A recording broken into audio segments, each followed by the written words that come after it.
अरे ये क्या कर दिया? अरे ये लड़की दिखाई नहीं देता, रोड पे कोई भी नहीं है। अरे मेरी पूरी गाड़ी की गाड़ी खराब कर दी। अरे हमें लगा नहीं वो। अरे कहाँ भाग के जा रही है? अरे भाग गई। कैसे कैसे लोग हैं यहाँ पर। क्या हुआ?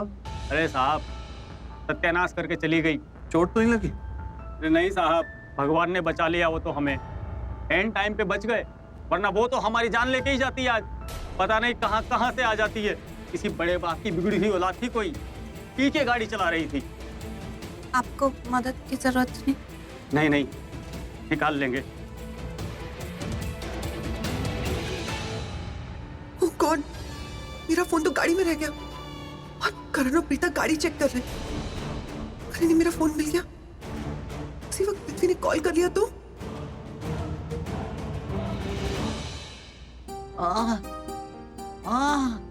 अरे जरा और जोर से जानकी।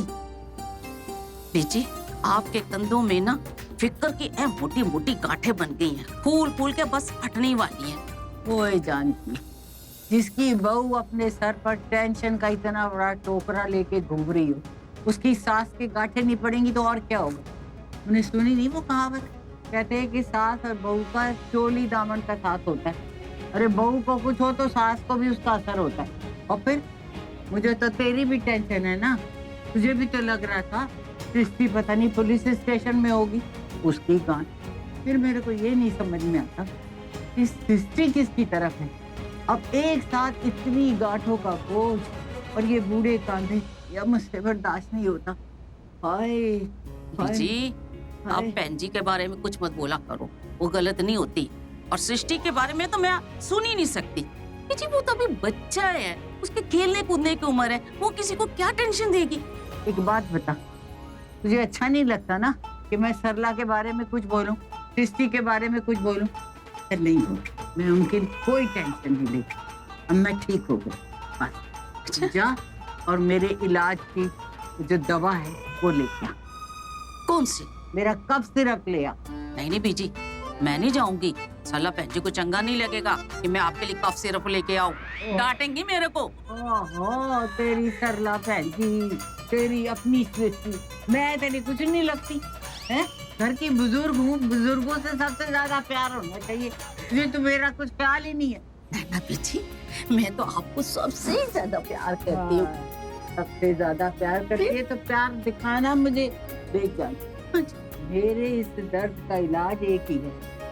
इतनी टेंशन अब मुझसे बर्दाश्त नहीं हो रही, और जरूरत ना होती ना तो मैं तुझे कभी ना कहती। जाके कब से रख ले, लेके आती हूँ। हाँ।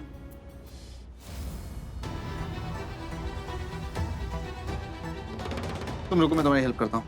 तुम जाओ, मुझे हेल्प की जरूरत नहीं है। ओके, सोच लो। कोई जरूरत नहीं है, मैं but I can help you. अब मुझे आ गया है। प्रीता लग जाएगी, आराम से। देखो तो सही। प्रीता ध्यान से देखो। प्रीता, प्रीता मैं कह रहा हूँ मैं हेल्प कर दूंगा। प्रीता, प्रीता।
तुम भी वही सोच रही हो जो मैं सोच रहा हूँ?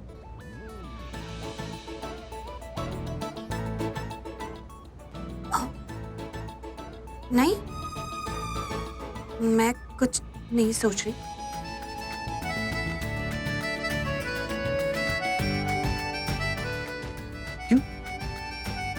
तुम क्यों नहीं सोच रही? क्यों नहीं सोच रही मतलब मैं क्यों सोचूं ऐसा वैसा? अरे सोचना, तुम सोचो। मैं कैसे सोच सकती हूँ? मेरी तो शादी होने वाली है। मैं तुम्हारे बारे में कैसे सोच सकती हूँ?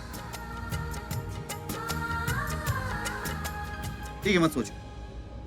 मैं सोच रहा था कि ये जो एक्सीडेंट है ना, ये जानबूझ के किया गया, हम दोनों को डिस्ट्रैक्ट करने के लिए।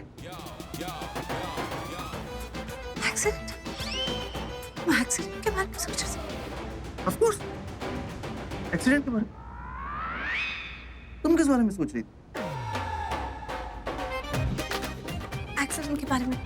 चलो चलो मोबाइल ढूंढे।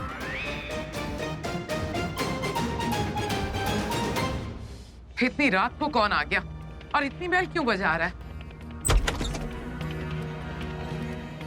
हाँ, इतनी रात को आप हमारे घर में क्या कर रही हैं? आप जरा साइड में हटिए, मुझे राखी जी से बात करनी है बहुत जरूरी। आपकी हिम्मत कैसे हुई मुझसे इस तरह से बात करने की? ये मेरा घर है, मेरा जहाँ जी करेगा मैं वहाँ खड़ी रहूंगी। आप होती कौन है मुझे ये सब बोलने वाली? करीना जी, मैं जानती हूँ ये आपका घर है, लेकिन आपको भी घर आए मेहमान की इज्जत करनी चाहिए। मतलब आप थोड़ी सी तो तमीज रख ही सकती है ना। आपको तो तमीज है ही नहीं।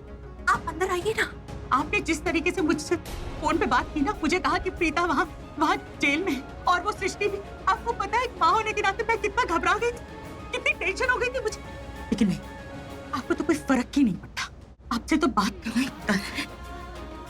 मैंने अपनी बच्चों को इस घर में आप सबके साथ रहने की इजाजत इसलिए दी थी क्योंकि मैं जानती थी कि आपको प्रीता और सृष्टि की जरूरत है। आपके परिवार को उन दोनों की जरूरत है। आप उन्हें बेटियां मांगती हैं तो वो भी आपको उतना ही प्यार दें। मुझे नहीं पता था कि मेरी बेटी रात को वहाँ पुलिस स्टेशन पे होगी, इसीलिए मैं अपनी बच्चों को लेने आई हूँ बस। ओ प्लीज ले जाइए, शौक से ले जाइए। पर शायद आपने मेरी बात ध्यान से सुनी नहीं थी। मैंने फोन पे आपसे कहा कि आपकी दोनों बेटियां यहाँ नहीं हैं। कन्या दी, आप प्लीज क्या भाभी, प्लीज क्या? आपको सुनाई नहीं दिया इन्होंने किस तरह से बात की मुझसे? मुझे कह रही है साइड में हो जाओ। अरे ये मेरा घर है, मेरा जो जी करेगा मैं वही करूंगी। ये होती कौन है मुझे ये सब कहने वाली? कन्या दी, इन्होंने कुछ गलत तो नहीं कहा, सच तो कह रही है। ये माँ है। जिस तरह आपने इनसे फोन पे बात की, इन्हें तो टेंशन होनी ही होनी थी। इन्हें क्या, अगर इनकी जगह मैं होती तो मुझे टेंशन हो जाती। मैंने आपसे कहा था कि करीना दी ऐसे बात मत कीजिए, लेकिन आपने मेरी एक नहीं सुनी। गलत कहा मैंने? सही कहा ना फोन पे? लेकिन एक मिनट, आप दोनों मेरी वजह से लड़ाई मत कीजिए। मैं यहाँ पर लड़ाई का कारण नहीं बनना चाहती। मैं यहाँ सिर्फ अपने बच्चों को लेने आई हूँ। आप मेरे बच्चों को बुला दीजिए बस। क्या हो गया आपको? आपको एक बात समझ में नहीं आ रही?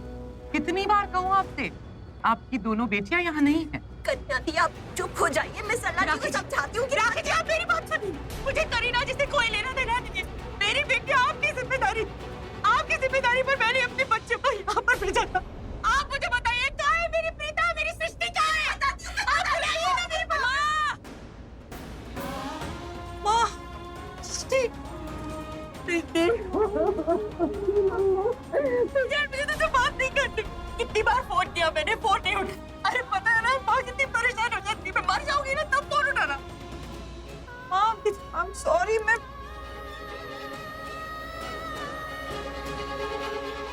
बिल्कुल ठीक हूँ माँ। देखो ना, आपके सामने पूरी वन पीस में आके खड़ी हो गई। मुझे कुछ नहीं हुआ है, कुछ भी नहीं, और कुछ हो भी नहीं सकता। सीरियसली। खरोचा कैसे लगती है तुझे? अब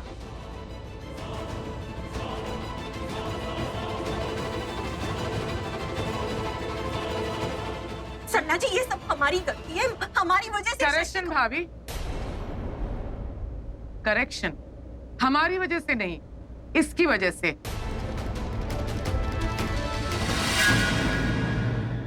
इसने मारपीट की, उस जुर्म में इसे अरेस्ट कर लिया।